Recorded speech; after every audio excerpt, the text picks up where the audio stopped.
Dis, mon fils, regarde ce que tu fais à ta mère. Mon fils unique. Nous sommes convaincus que l'État n'est pas innocent dans cette affaire. Nous sommes en Turquie. Depuis le début de la guerre civile en Syrie, on ne compte plus les parents éplorés dont les enfants ont rejoint l'organisation État islamique. Depuis que l'actuel président Recep Tayyip Erdogan a repris les rênes du pouvoir en 2003, le pays a bien changé. Erdogan prône un islam conservateur qui domine toutes les autres croyances. Cette politique profite aux organisations terroristes de l'islam radical. La Turquie semble être devenue la plaque tournante de la terreur. On vient s'y approvisionner en matériel de guerre et en guerriers, souvent au vu et au su du gouvernement turc.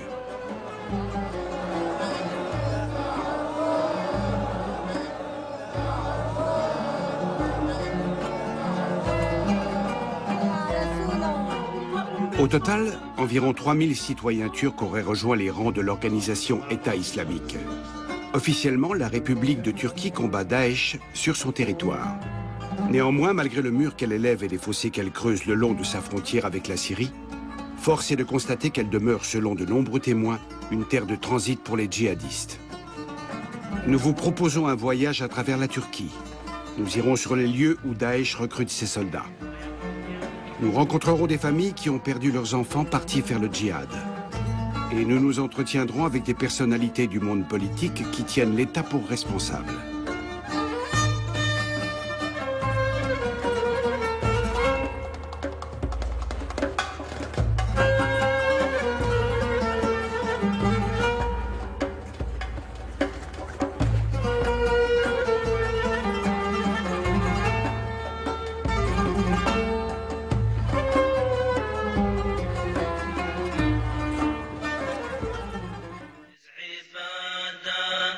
Un film de propagande de l'organisation État islamique. Avec ces images, l'organisation terroriste tente d'inciter les jeunes musulmans à s'engager dans la guerre sainte, y compris en Turquie. Elle dépeigne le califat à cheval sur la Syrie et l'Irak comme un petit paradis où les familles vivent heureuses dans le respect des lois de la charia et où ils auront leur propre voiture. Un lieu où il fait bon vivre avec espace vert et salon de thé à profusion. Un État qu'il convient de protéger à grand renfort d'armes et sous le drapeau de Daesh qui affiche fièrement le sceau du prophète Mahomet.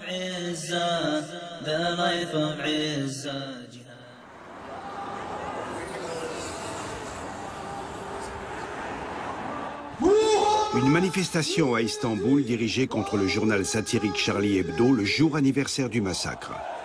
Nous sommes tous Mahomet, peut-on lire sur les pancartes. Mahomet est notre âme. On condamne haut et fort les caricaturistes accusés d'avoir outragé le prophète. Reprenant en cœur les mots de leur leader, les manifestants prêtent serment. Allah Tout-Puissant, je suis prêt à sacrifier ma fille et mon fils pour toi.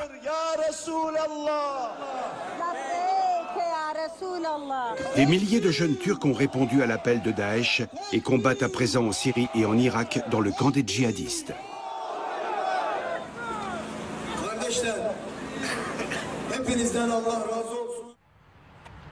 Beaucoup d'entre eux viennent de la province de Konya, l'antique Iconium, en Anatolie centrale.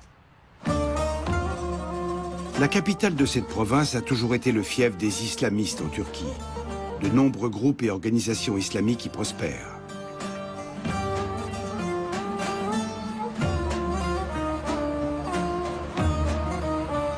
C'est là que s'est formée la première vague d'opposition à la République laïque fondée par Mustafa Kemal Atatürk.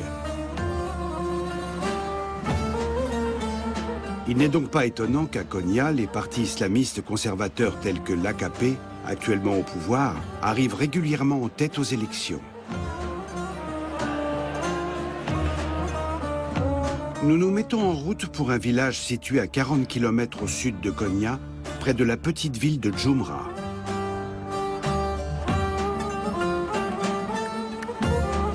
La seule source de revenus des habitants de cette contrée aride est l'élevage. Les jeunes de ces zones défavorisées sont les premiers à s'enrôler dans la guerre sainte. Nous rencontrons la mère d'une de ces jeunes recrues. Un matin, il est parti. Il s'est levé de bonne heure, a rassemblé ses affaires et nous a quittés. Je l'ai cherché partout. Dans la maison, dehors. Il était introuvable. J'ai commencé à pleurer. Un mois plus tard, un de ses amis est venu chez nous avec une photo. Mon fils l'avait posté sur Internet. Beaucoup de gens l'avaient déjà vu, mais pas nous. Quand je suis rentrée à la maison ce jour-là, il y avait plein de monde dans notre salon. Tous ces gens étaient venus nous présenter leurs condoléances. Ils m'ont montré la photo et m'ont appris que mon fils était mort. C'était mon fils unique.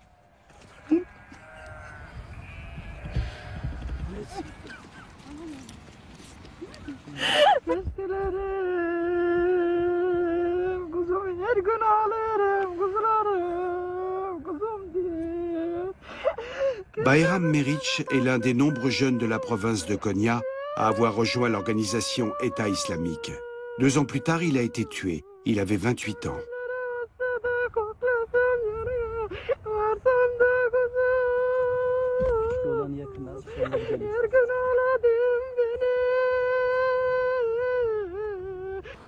Manifestement, aucune mesure n'est prise ici pour lutter contre la radicalisation de la jeunesse. L'ennemi public numéro 1 en Turquie, ce n'est pas Daesh, mais le peuple kurde. Depuis 1980, plus de 40 000 personnes ont perdu la vie dans des affrontements sanglants. L'enterrement d'un policier début 2016 à Konya. La Turquie essaie par tous les moyens d'empêcher la montée en puissance des Kurdes. Elle n'hésite pas à faire intervenir la police et l'armée, et parfois même les intégristes. C'est du moins ce dont est convaincu l'avocat et ancien député Attila Kart, venu lui aussi assister aux funérailles du policier. Pour lui, la question kurde est la raison principale de l'inaction du pays face aux agissements de Daesh sur son propre territoire. Il pense que l'organisation extrémiste a toujours été tolérée jusque-là du fait qu'elle combat les Kurdes. Lorsqu'il était au Parlement, Attila Kart ne cessait de soulever la question de l'État islamique.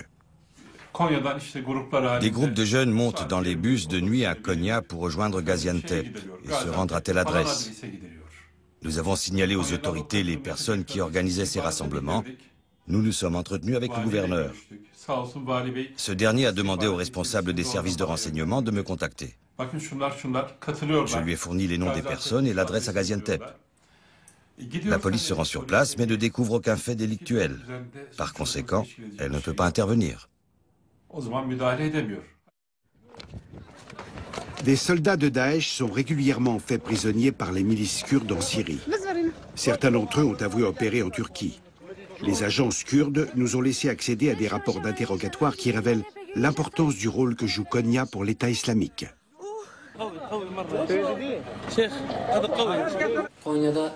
À Konya, il y a plusieurs communautés de fidèles radicaux. Par exemple, le cercle de Murat Hoxha, le cercle d'Alaaddin Pahlevi. Tous ces cercles défendent le djihad. En réalité, ces structures se fondent sur les écrits de certains oulémas. Et il est impossible que l'État ne soit pas au courant. L'État turc a forcément vu ces livres et sait si tel prédicateur a déjà fait de la prison, comme c'est le cas pour Alaaddin Pahlevi par exemple. Daesh a également de nombreux partisans à Istanbul. La cité sur le Bosphore compte aujourd'hui 15 millions d'habitants. Beaucoup d'Anatoliens sont venus s'installer dans les districts défavorisés de la banlieue stambouliote, ceux-là même qui servent de base à l'État islamique.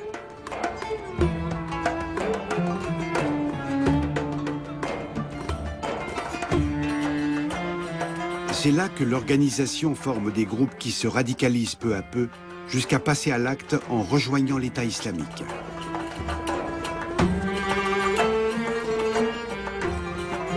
Dans le district d'Esenler, nous rendons visite à une famille qui, dans le passé, avait pris part à des réunions d'apparence anodine. Quand les parents se sont rendus compte qu'elles avaient quelque chose de douteux, il était déjà trop tard. 2 de leurs filles, qui avaient 16 et 19 ans, ont quitté la maison sans crier gare pour aller gonfler les rangs de Daesh.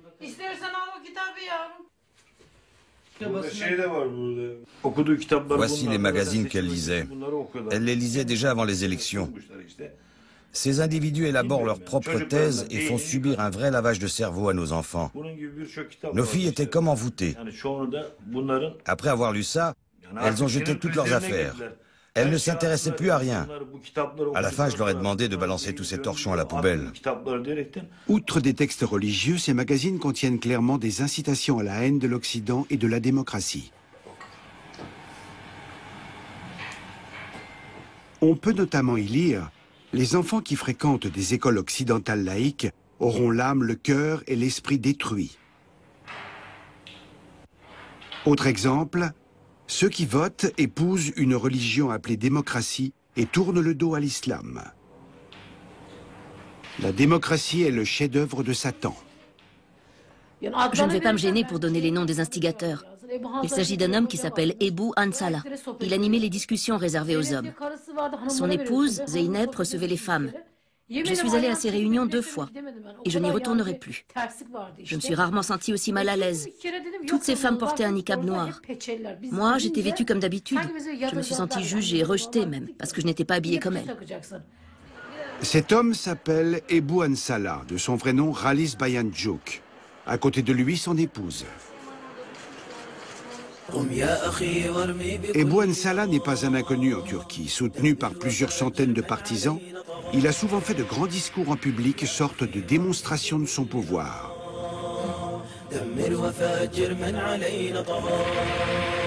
Ce film de propagande circule depuis un certain temps. On y voit plusieurs générations de fidèles, des centaines d'hommes, pères et fils, qui se revendiquent de l'islam radical.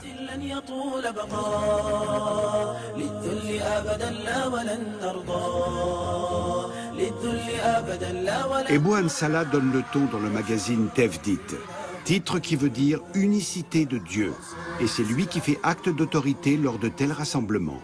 Certains de ces hommes ont disparu et combattent vraisemblablement en Syrie aujourd'hui pour le compte du groupe État islamique.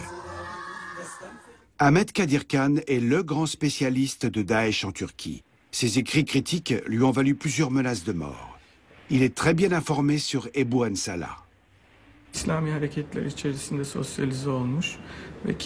Cette personne, connue au sein des mouvements islamistes, se proclame commandant de l'État islamique en Turquie.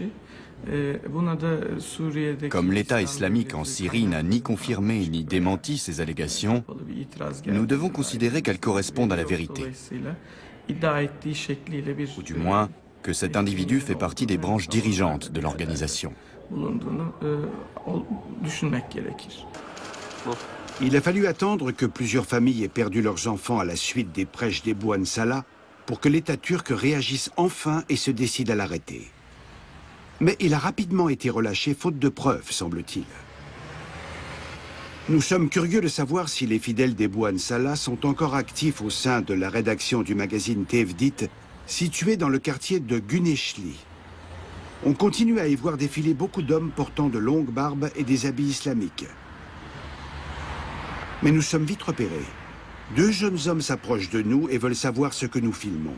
Nous rassemblons nos affaires et quittons le quartier.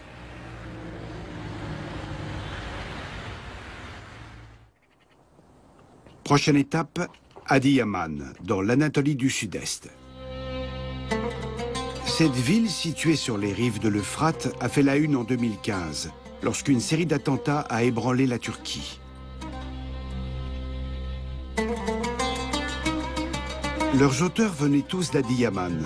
Jusque-là, cette métropole provinciale de 250 000 habitants n'avait guère fait parler d'elle.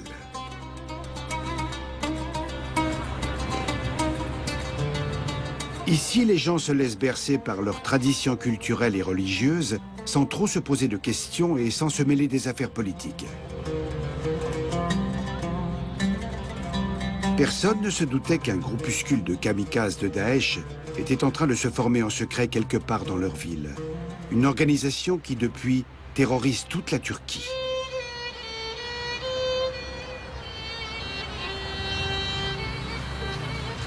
Dokumatçılar, tel est le nom de ce groupe. 3 attentats à la bombe, plus de 140 morts. Ses membres, ainsi que leur chef, Mustafa Dokumatçı, sont activement recherchés aux 4 coins du pays. Ils se réunissaient ici, dans un salon de thé d'une petite rue, avant de partir en Syrie pour y commettre des attentats suicides. L'État islamique regroupe ses membres de façon à leur permettre d'effectuer des actions ciblées, en favorisant la confiance et la solidarité entre les recrues. Leur stratégie consiste à créer une sorte de fraternité guerrière. Et comme nous l'avons vu avec le groupe Doku Majelar, ces réseaux se développent d'abord au sein des cercles familiaux et amicaux. Les guerriers des films de propagande sont toujours issus d'un même groupe ethnique. Dans celui-ci, on entend des musulmans des Balkans faire l'apologie de la guerre sainte en serbo-croate. En réunissant des hommes partageant les mêmes origines, Daesh évite les frictions et assure une meilleure cohésion de groupe. Une entente qui emmènera plus d'un à la mort. La même logique a probablement été appliquée à Doku Majelar.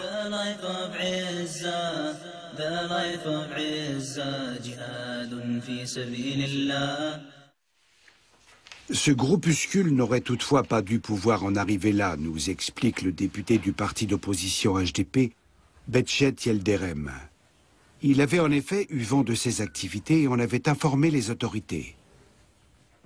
Nous avons donné les noms des personnes et des villages où l'État islamique enterrait ses morts ou soignait ses blessés. Nous avons communiqué des informations précises à la préfecture.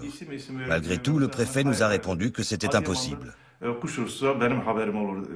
Il a affirmé être au courant du moindre vol d'oiseaux dans sa ville. Ce sont ses propres mots. Le problème, c'est qu'il y a eu d'innombrables allers-retours entre Adiyaman et la Syrie. Les jeunes revenaient en masse pour repartir avec leurs amis. Il faut croire que le préfet a fermé les yeux car il dit vrai. D'habitude, rien n'échappe à son attention. À Adiyaman, le mode de vie islamo-conservateur ne laisse guère de place aux activités de loisirs, si bien que les jeunes, en manque de divertissement, se laissent facilement séduire par les discours des prédicateurs radicaux et sont vite pris dans leur filet. Un soldat du Doku Majelar, fait prisonnier par les Kurdes, raconte son histoire. Il m'a conseillé de prier 5 fois par jour. Et puis, il m'a parlé du paradis et de l'enfer, a évoqué la félicité éternelle pour m'appâter et a insisté sur la damnation pour me faire peur. J'ai commencé à prier, à pratiquer le jeûne, à me conduire en bon croyant. Plus tard, quand on a commencé à se retrouver chez lui pour discuter, il a abordé le sujet du djihad. Le parcours de ces jeunes apprentis kamikazes a souvent commencé dans un lotissement comme celui-ci pour s'achever dans la mort. Diyarbakir, le 5 juin 2015. Le parti d'opposition HDP est en pleine campagne électorale. Pour la première fois de l'histoire de la Turquie, un parti pro-kurde allait franchir 2 jours plus tard la barre des 10% et entrer ainsi au Parlement turc. Son chef, Selahattin Demirtas, prophétise un glorieux avenir à ses électeurs. Mais soudain, une bombe explose au beau milieu de la foule. En quelques secondes, le sol est jonché de morts et de blessés. C'est le début d'une série d'attentats sur le territoire turc. Après Diyarbakir, ce sera Suruç, puis Ankara et enfin Istanbul. 10 touristes allemands seront victimes de l'attentat perpétré dans l'ancienne capitale ottomane.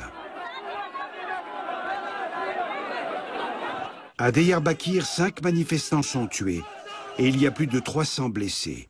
Les proches des victimes crient vengeance.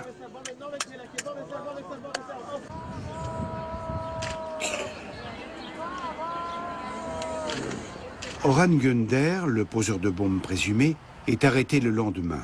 C'est un membre de Doku Majelar. Le député Behçet Yildirim nous fait rencontrer sa famille. Il nous assure que la police était depuis longtemps au courant des activités du terroriste. Il aurait même été sous surveillance policière dans la période qui a précédé l'attentat.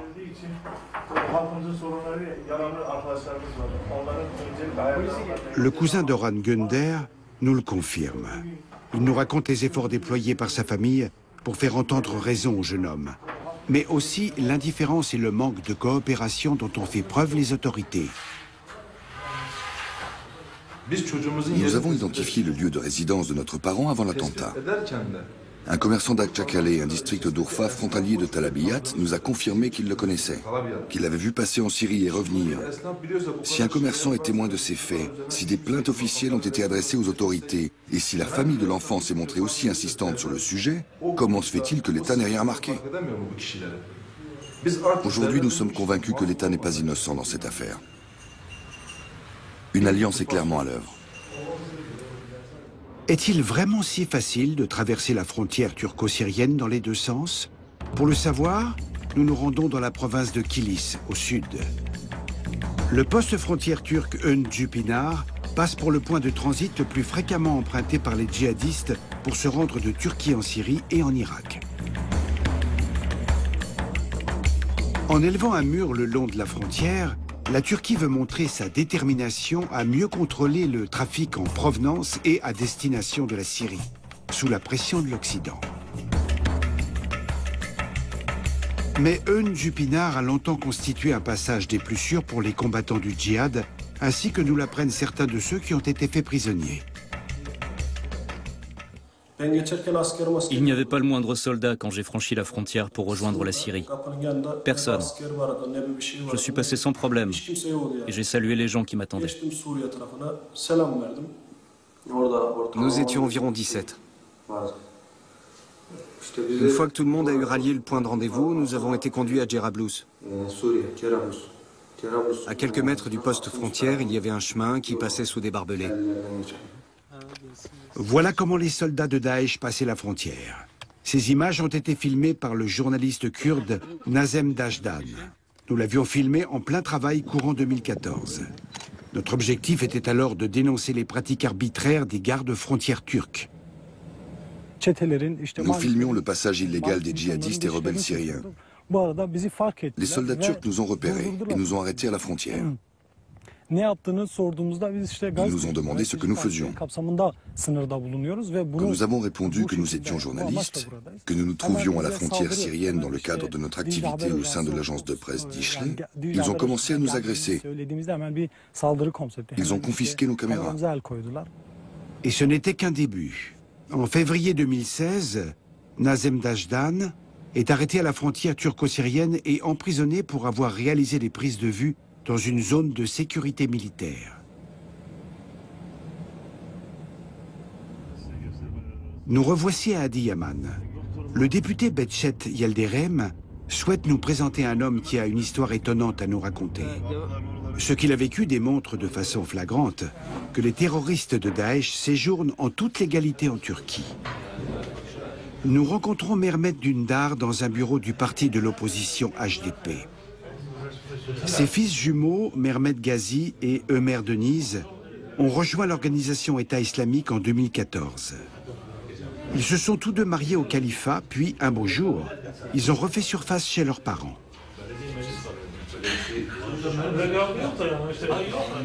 Je suis entré dans la pièce, je l'ai serré dans mes bras. Il portait une barbe très longue. J'ai dit, mon fils, ça suffit, regarde ce que tu fais à ta mère. Il m'a répondu que c'était pas grave, qu'elle s'en remettrait. Mon fils, Ömer Deniz, est arrivé. On a discuté. Il m'a présenté son épouse. Il s'est marié là-bas. Je suis allé voir les autorités. Je les ai suppliés d'arrêter ses enfants, de les garder en prison 1 mois ou 2, dans l'espoir qu'ils se repentissent, qu'ils décident de rester ici.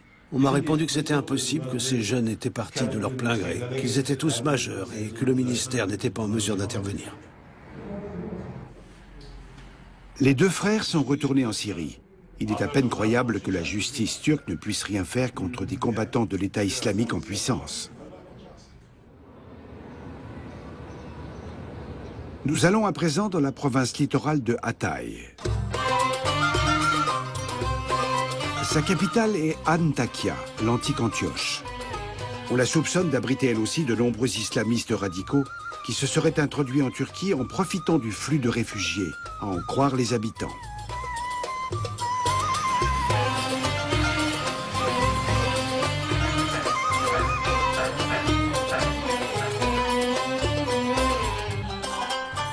La guerre civile qui fait rage dans le pays voisin a poussé des milliers de Syriens à chercher refuge ici.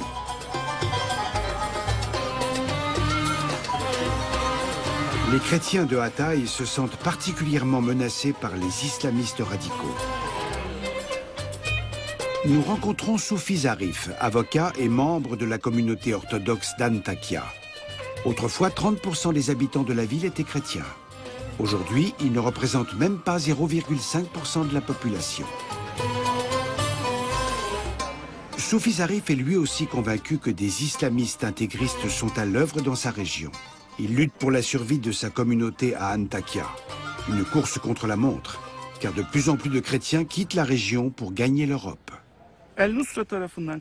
La communauté chrétienne d'Antakya dépend de la métropole d'Alep. Al-Nosra a enlevé notre métropolite et lui a coupé la tête. Dans le même véhicule se trouvait le métropolite syriaque, à qui ils ont aussi coupé la tête, et un chauffeur qu'ils ont également abattu. Ensuite, ces meurtriers sont rentrés en Turquie librement. Ils ont été arrêtés, puis relâchés, comme s'il ne s'était rien passé.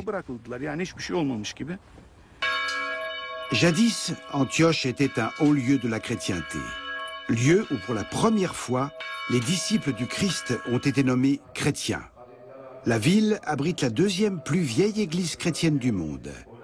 Elle est aussi le troisième principal bastion de l'église orthodoxe après Istanbul et le Caire.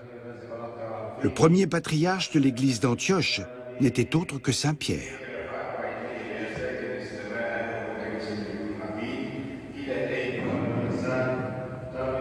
Soufi Zarif explique que depuis le meurtre de leurs archevêques par des islamistes, les chrétiens orthodoxes d'Antakya ont les nerfs à vif. Ils osent à peine sortir de chez eux. Et les lieux de culte sont vides. Même l'église principale de la ville. Seuls de rares chrétiens osent encore s'y rendre pour la prière du soir.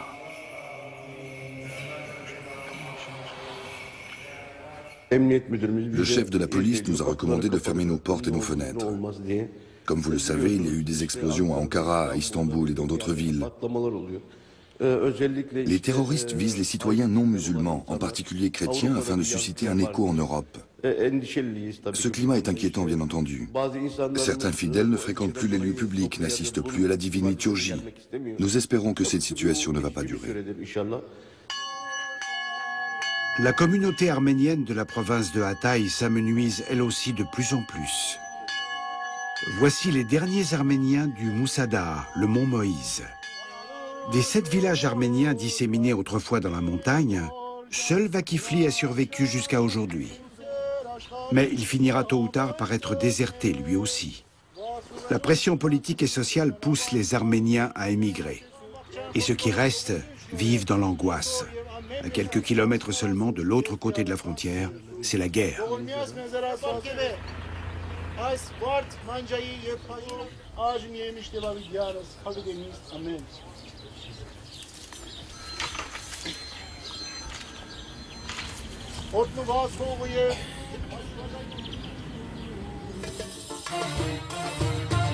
Et les chrétiens ne sont pas les seuls à s'inquiéter pour leur avenir dans la province de Hatay. La minorité alaouite vit dans la peur, elle aussi. La petite ville de Samandağ est à 99% alaouite, comme le président syrien Bachar el-Assad. Les alaouites fréquentent peu les mosquées, ne font pas de pèlerinage à la Mecque et leurs femmes ne se voilent pas. Autant de trahison vis-à-vis de l'islam pour les extrémistes. Certains djihadistes vont jusqu'à dire que tuer un alaouite ouvre aux meurtriers la porte du paradis. Malheureusement, aujourd'hui des fatwas sont lancés contre des personnes en raison de leur confession, de leur appartenance à tel courant religieux ou à telle pensée politique. C'est comme si votre différence justifiait que l'on vous tue. Dans la banlieue d'Antakya, une nouvelle culture alternative est en train de voir le jour, celle des réfugiés syriens. L'impact de ces nouveaux arrivants sur l'évolution démographique est tel qu'à présent, un habitant des faubourgs sur 5 est originaire de Syrie. Les représentants de la communauté alaouite affirment que ce ne sont pas tous des réfugiés inoffensifs. Il y aurait parmi eux des islamistes radicaux. De par leur style vestimentaire, leur attitude menaçante, leur façon de marcher dans la rue en regardant les gens de travers, Ces individus, qu'ils viennent de Tchétchénie, de Tunisie, de Libye, d'Arabie Saoudite ou encore du Koweït, génèrent un malaise au sein de la population, à tel point que nos enfants ont peur quand ils les croisent dans les transports en commun. Le principal bastion des islamistes demeure néanmoins Gaziantep, près de la frontière syrienne. La guerre civile gronde à seulement 60 km de là, dans un pays mis à feu et à sang. Chaque jour, la presse locale relate les derniers événements survenus à Gaziantep. Régulièrement, des opposants politiques, des journalistes et cinéastes opposés à Daesh se font assassiner. Des bombes explosent, des kamikazes, jamais repérés à temps, se font sauter. Avec ses 2 millions d'habitants, Gaziantep, du fait de sa position géographique, est un lieu d'importance non seulement économique, mais aussi stratégique en Turquie. En temps de paix, c'était le grand pôle du commerce transfrontalier avec la Syrie. Par ailleurs, les habitants de langue turque, kurde et arabe qui se côtoient ici paisiblement ont longtemps été considérés comme un modèle de cohabitation multiculturelle pacifique en Turquie.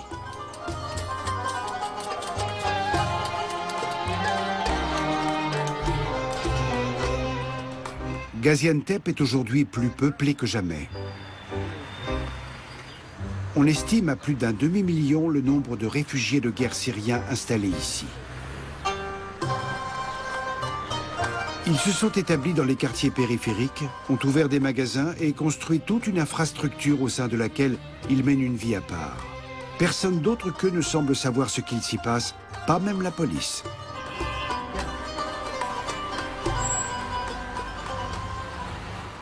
« 120 tonnes de nitrate d'ammonium utilisées dans la fabrication de bombes ont été retrouvées dans une usine. Il a été constaté que Daesh fabriquait ces gilets explosifs dans un atelier situé à Antep. Nous savons qu'il se livre au trafic de femmes et d'enfants yézidis, notamment sur Internet, et qu'il s'organise dans les camps de réfugiés de l'AFAD, la direction de la gestion des catastrophes et des urgences. Nous avons rapporté ces faits à l'Assemblée nationale et avons interpellé le gouvernement et les députés sur ce sujet. Nos questions sont restées sans réponse. Quant à notre demande d'enquête, elle a été rejetée, car les votes de l'AKP étaient majoritaires.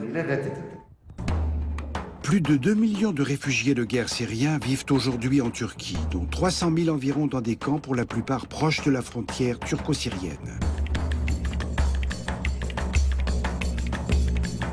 Il est difficile, souvent même impossible pour les journalistes, d'obtenir l'autorisation de filmer dans ces camps. Nous visitons le camp d'El Baili avec Hassan Undersoulou, avocat et président de l'Organisation de défense des droits de l'homme de Gaziantep. Nous n'avons pas le droit de faire tourner nos caméras dans le camp. El Baili abrite quelques 30 000 réfugiés. Hassan Undersoulou a fait état d'un certain nombre d'agissements suspects ressemblant fort à des activités terroristes. Dans plusieurs de ses rapports, il pointe du doigt les comportements douteux de certains résidents du camp et demande aux autorités d'intervenir, sans succès.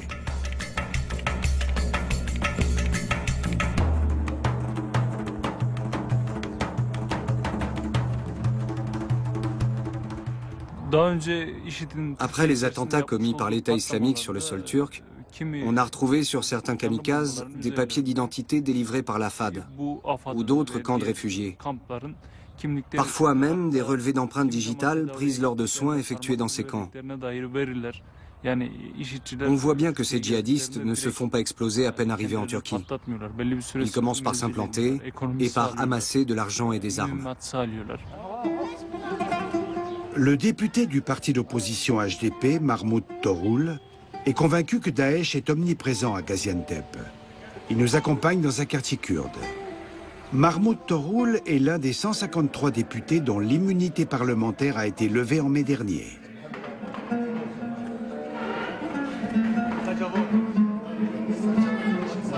L'organisation État islamique considère les Kurdes comme ses pires ennemis, car ceux-ci combattent l'organisation terroriste en Syrie et en Irak avec un certain succès. Les Kurdes de Turquie sont désormais eux aussi des ennemis à abattre. Écoutons-les nous raconter ce qu'ils vivent ici au jour le jour. Les djihadistes sont présents dans notre quartier. Et il se déplace librement, sans être inquiété.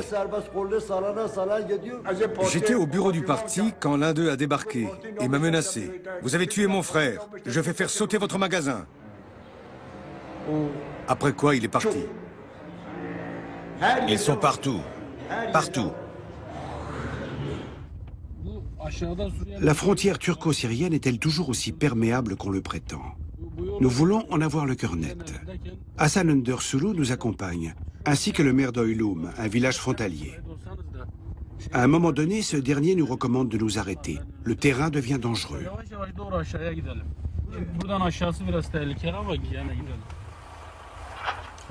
C'est le fameux passage emprunté par Daesh pour s'approvisionner en matériel de guerre et en combattants. À l'arrière-plan, un village syrien. Devant nous, des soldats turcs surveillent la frontière depuis leurs véhicules blindés. À première vue, tout semble normal. Soudain, des gardes-frontières font irruption et nous rappellent à l'ordre. Il est interdit de filmer ici. Par chance, ils ne nous obligent pas à détruire les images que nous avons déjà filmées. De retour au village, le maire, Orik Redvan, nous explique que le contrôle des frontières n'est qu'une farce et que les villageois en ont assez de cette situation. À cause de ces migrants clandestins, souvent violents, ils ne peuvent plus aller sur leurs champs de pistachiers.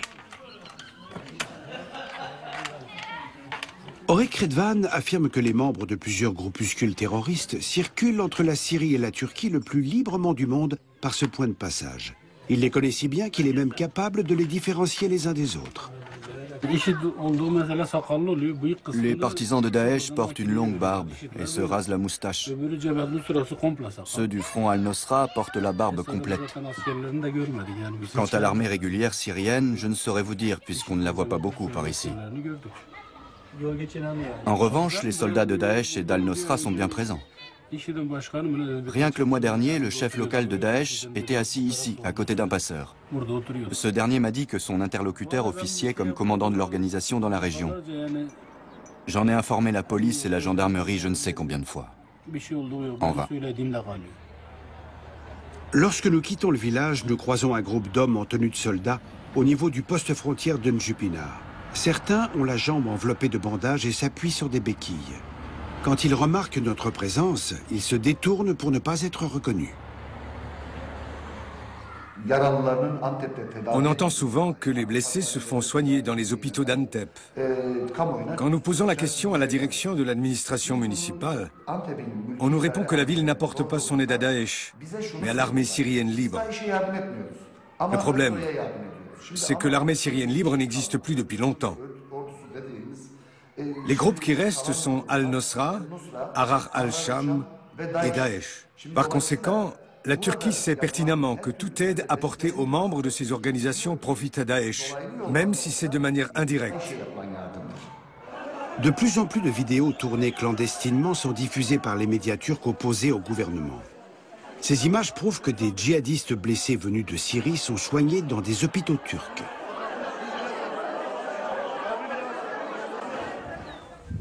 D'autres images attestent régulièrement des bonnes relations entre les soldats du califat et les gardes-frontières turcs.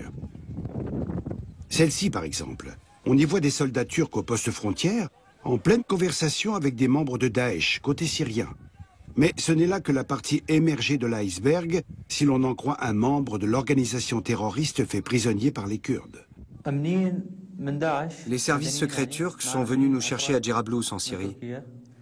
On est passé en territoire turc et ils nous ont déposés devant la ville de Talabiat, contrôlée par les Kurdes. Ils voulaient qu'on l'attaque par surprise depuis la frontière turque. Leur but, c'était de reprendre le contrôle de Talabiat.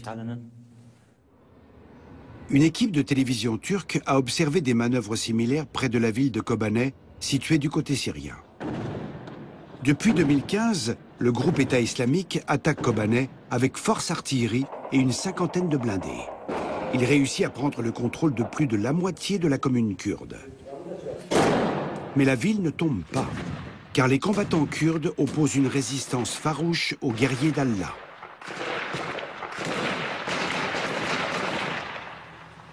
Pour avoir une meilleure position d'attaque, les djihadistes passent du côté turc. L'équipe de tournage de la chaîne turque IMC est témoin par hasard de cette action militaire.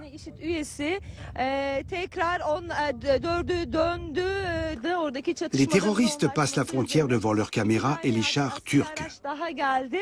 Ici, les combattants de Daesh. Là, la frontière turco-syrienne. Et quelques mètres plus loin, des soldats turcs qui restent passifs. Bientôt, les hommes de Daesh attaquent le village kurde par le nord.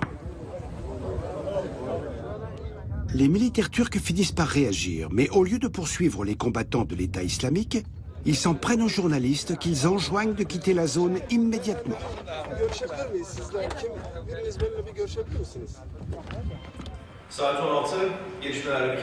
Les studios de la chaîne de télévision IMC à Istanbul. En diffusant ces images en direct, la chaîne s'est attirée les foudres de l'État. Procès et amendes sont à l'ordre du jour. IMC a même frôlé la faillite.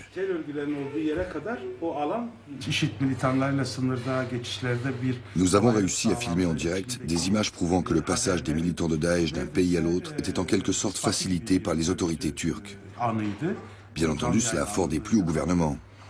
C'est pourquoi l'ordre a été donné d'interdire la diffusion de notre chaîne. On nous a retiré des satellites publics sur simple décision d'un magistrat, sans attendre la sentence du Conseil supérieur de l'audiovisuel turc, alors même que nous détenons une licence de diffusion émise par cet organe. Depuis, nous avons perdu la moitié de nos téléspectateurs.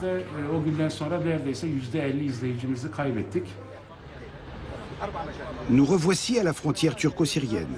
Au poste frontière officiel comme Unjupinar, le trafic est intense. C'est un va-et-vient incessant d'hommes et de véhicules. Les Syriens, opposés au régime de Bachar el-Assad, ne peuvent presque plus s'approvisionner en biens de consommation courante ailleurs qu'à la frontière. Officiellement, certains postes frontières sont étanches, comme Kargamesh, fermé en 2013. Ces images, qui remontent à janvier 2014, montrent que des camions transportant des marchandises inconnues passent allègrement la frontière. Quelques jours plus tard, un cortège de camions est arrêté et contrôlé près de la frontière syrienne. 3 poids lourds sont censés transporter de la nourriture pour bébés et des médicaments pour les victimes de la guerre.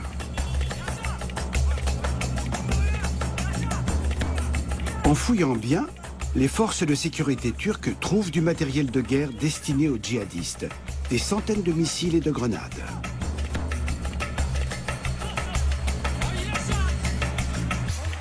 Les conducteurs des véhicules arrêtés ne sont pas de simples camionneurs, ce sont des membres des services secrets turcs. Seul le Cumhuriyet, un quotidien de la gauche libérale, rapporte cette affaire dans les détails, bien que ces informations aient été communiquées à l'ensemble de la presse. Le rédacteur en chef du dit journal, Can Dündar, fait de cette histoire son cheval de bataille. Il décrit le contenu du chargement par le menu et enquête sur cette affaire plusieurs jours durant, mettant en lumière de nombreux détails. Devant nos caméras, Can Dündar souligne bien que les images publiées ont été filmées et diffusées tout à fait légalement. En réalité, ces images ont été enregistrées de manière officielle. Elles n'ont rien d'illégal. Ce sont des images filmées par les gendarmes de l'État, avec l'appui d'un procureur et l'autorisation d'un juge. Voilà pourquoi nous n'avons pas hésité à les diffuser. Et je pense par ailleurs qu'elles sont très importantes. Le Cumhuriyet est l'un des rares journaux turcs qui ose aborder sans crainte des thèmes particulièrement sensibles. Lorsque le quotidien a affirmé sa solidarité avec le magazine satirique Charlie Hebdo, il a été assiégé par les islamistes. Sa prise de position était une offense au prophète Mahomet et heurtait donc la sensibilité religieuse des musulmans. Les journalistes ne pouvaient plus entrer et sortir des bureaux du journal que sous protection policière. Quand le Cumhuriyet publie ses articles sur le chargement d'armes, le président Erdogan lui-même prend la parole et menace les responsables. L'individu qui a traité cette information comme une exclusivité en paiera le prix. Je ne permettrai pas qu'il demeure impuni. Peu après, Can Dündar et son collègue Erdem Gül sont traduits en justice pour espionnage. Des milliers de personnes expriment leur solidarité envers le Cumhuriyet. Quand le président de la République dit « ces personnes doivent être arrêtées, qu'elles portent plainte auprès de la Cour européenne des droits de l'homme et, en fonction de la décision rendue, nous leur verserons une indemnité », cela ne révèle pas seulement le caractère anticonstitutionnel, j'insiste sur ce terme, des actions et des procédés qu'il emploie. C'est aussi violer des traités internationaux signés par la Turquie et mettre en péril ses relations diplomatiques. Le 27 octobre 2015 commence le procès contre le rédacteur en chef Can Dündar et son collègue Erdem Gül. Erdogan comparaît personnellement comme plaignant. Et il arrive une chose incroyable. Les deux journalistes sont bel et bien condamnés pour espionnage et arrêtés dans la salle d'audience même pour être conduits en détention provisoire. Voici les dernières images des deux hommes avant leur incarcération. Can Dündar fait ses adieux à ses proches qu'il risque de ne plus revoir avant longtemps.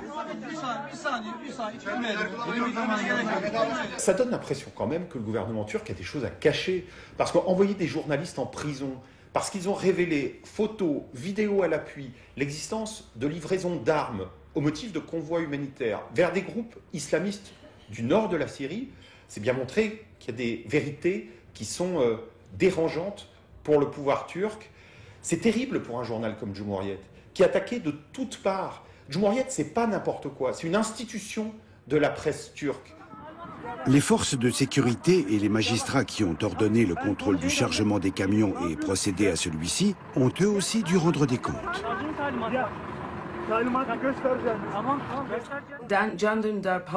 Can Dündar n'a rien fait d'illégal en publiant ces articles. Il ne devrait pas avoir à comparaître devant les tribunaux et encore moins être en prison. Mais on ne parle pas assez du fait que tous ceux qui sont impliqués dans cette affaire d'armes à destination de la Syrie ont fini en prison.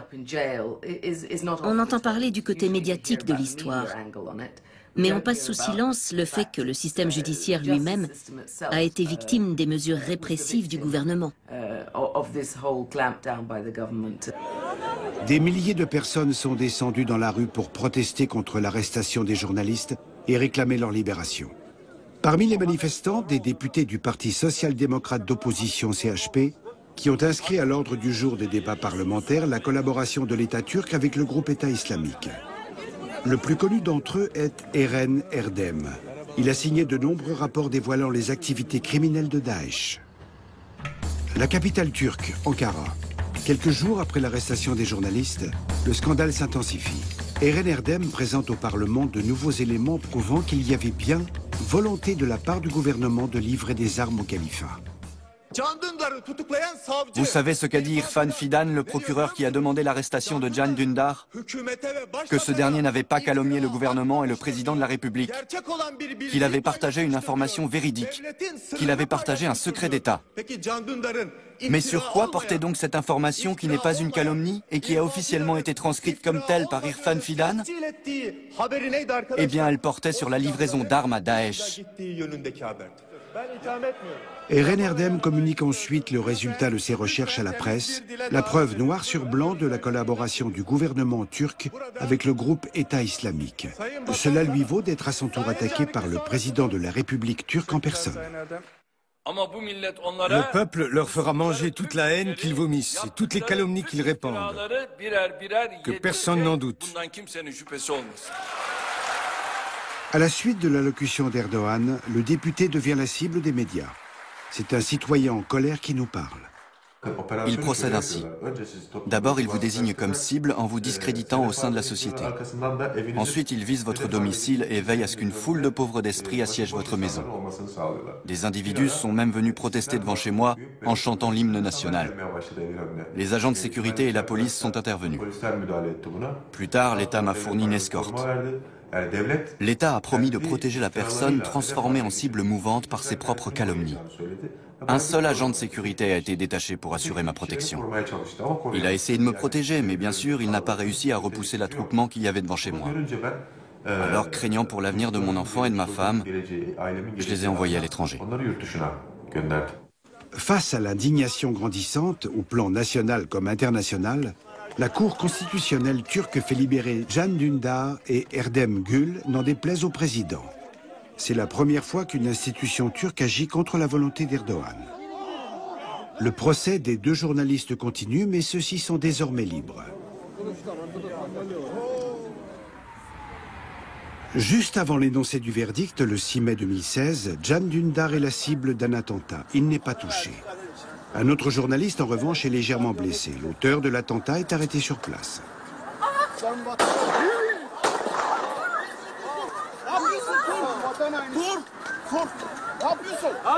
Le jour même, Can Dündar est condamné à 5 ans de détention pour espionnage. Il décide de se pourvoir en cassation. La sentence sera-t-elle mise à exécution? L'avenir le dira. En attendant, le courageux journaliste déclare qu'il continuera de dire la vérité, même si elle est dérangeante pour le gouvernement. En plus de la proximité idéologique, les membres du groupe État islamique ont bénéficié du soutien d'une partie de l'État et de l'indulgence de la justice. Bref, ils n'ont été ni interpellés, ni arrêtés, ni jugés, ni a fortiori emprisonnés. Comme on dit ici, le corbeau est venu crever les yeux de celui qui l'a nourri. Et le pire est à craindre. Pas seulement pour la Turquie. On voit bien que cette organisation est devenue le pire cauchemar du monde entier.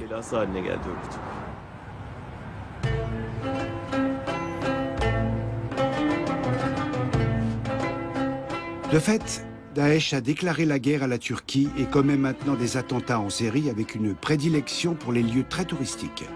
Un responsable de la sécurité haut placé a fait savoir que des cellules du groupe État islamique étaient implantées dans plus de 70 villes turques.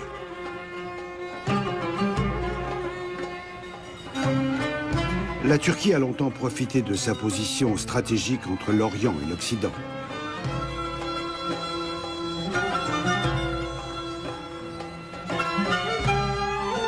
Mais depuis le début de la guerre civile en Irak et en Syrie, cette position médiane semble tourner au désavantage du pays. Prise dans la tourmente, la Turquie a peut-être de bonnes raisons de soupçonner son gouvernement.